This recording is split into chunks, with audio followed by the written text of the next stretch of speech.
말씀인 시편 150편 1절에서 6절입니다. 할렐루야, 그의 성소에서 하나님을 찬양하며 그의 권능의 궁창에서 그를 찬양할지어다.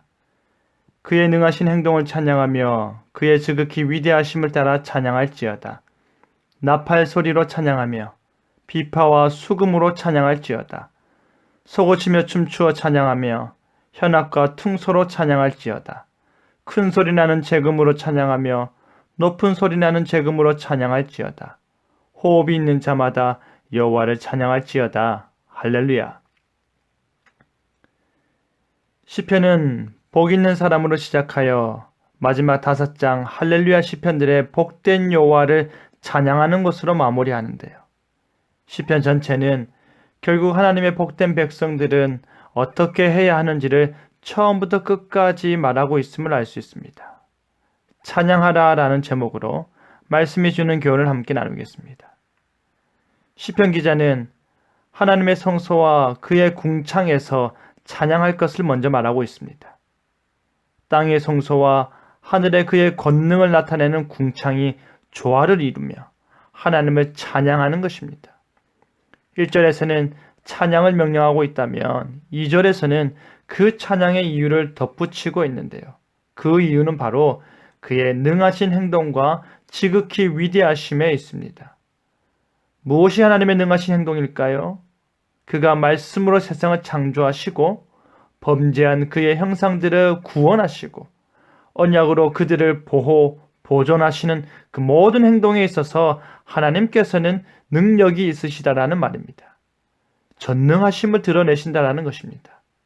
그뿐 아니라 그가 그렇게 자신의 손으로 이 세상을 보존하시며 그가 뜻하는 바로 섭리하여 가기 때문에 그의 존재 자체가 지극히 위대하다 칭송을 받을 수밖에 없는 것입니다.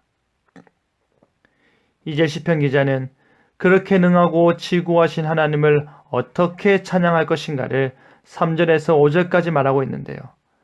각종 찬양의 도구들을 다 동원하여 하나님을 노래하는 것입니다. 나팔과 같은 관악기와 비파와 수금과 같은 현악기와 소고와 같은 타악기가 총동원되어서 하나님을 찬양하는데 얼마나 화려하고 얼마나 웅장하겠습니까? 그 울리는 소리는 우리의 귀만 즐겁게 하는 것이 아니라 우리의 온몸을 움직이게 할 것입니다. 지금 그들이 성전에서 혹은 일상의 터전에서 악기가 있으면 있는 대로 없으면 없는 대로 하나님을 찬양해야 할 터인데 모든 것을 다 동원하여 하나님을 찬양하라는 것은 온 마음과 정성을 다하여서 하나님을 찬양하는 일에 최선을 다해라는 것입니다. 삶의 모든 요소들에서 하나님을 드높이고 하나님을 노래하고 하나님을 찬양하는 일에 힘을 쓰라라는 말입니다. 그리고 6절에 호흡이 있는 자마다 여호와를 찬양하라라고 합니다.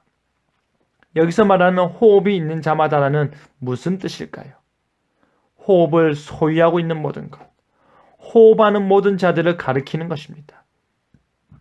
태초부터 하나님의 창조 질서 안에 거하며 호흡을 시작하고 호흡을 마치는 모든 자들, 현재 호흡하며 이 땅 가운데 살아가고 있는 모든 자들을 향해 너희들은 여호와 하나님을 찬양하라 라고 명령하는 것입니다. 사랑하는 성도 여러분, 여러분은 최근에 하나님께 진심으로 감사하신 적 있으십니까? 너무나도 감사해서, 너무나도 감격스러워서 하나님께 눈물의 감사를 최근 언제 표현하셨습니까? 여러분은 진심을 담아 우리의 입술에 마음과 마음을 눌러 담아 찬양을 하신 적이 언제이십니까? 멜로디가 아니라 음악의 화려함이 아니라 그 가사에 쓰여진 고백이 내 가슴을 어루만져서 반복에 반복을 가하며 최근 언제 찬양하셨습니까? 호흡 있는 자는 찬양하라고 합니다. 하나님의 하늘과 땅이 하나님을 찬양하듯이 호흡이 있는 자는 그의 능하신 행동과 지극히 위대하심에 두근거리는 가슴으로 찬양하라 합니다. 제가 호흡하고 있고 여러분이 지금 살아 숨쉬고 있듯이 우리는 마땅히 찬양해야 할 이유가 있음은 우리에게 호흡을 주신 하나님께서 찬양하라 명하시기 때문입니다. 사랑하는 성도 여러분, 힘써 찬양하시길 바랍니다. 즐거이 찬양하시길 바랍니다. 하나님 되심을 찬양하시기 바랍니다. 그것이 이유가 되어야 합니다. 그것만으로도 찬양할 수 있어야 합니다. 그리하여 내가 이 숨이 멎는 날까지 주님을 찬양하며 살겠습니다 라고 고백하며 살아가는 저와 여러분 되기를 간절히 바랍니다. 아멘.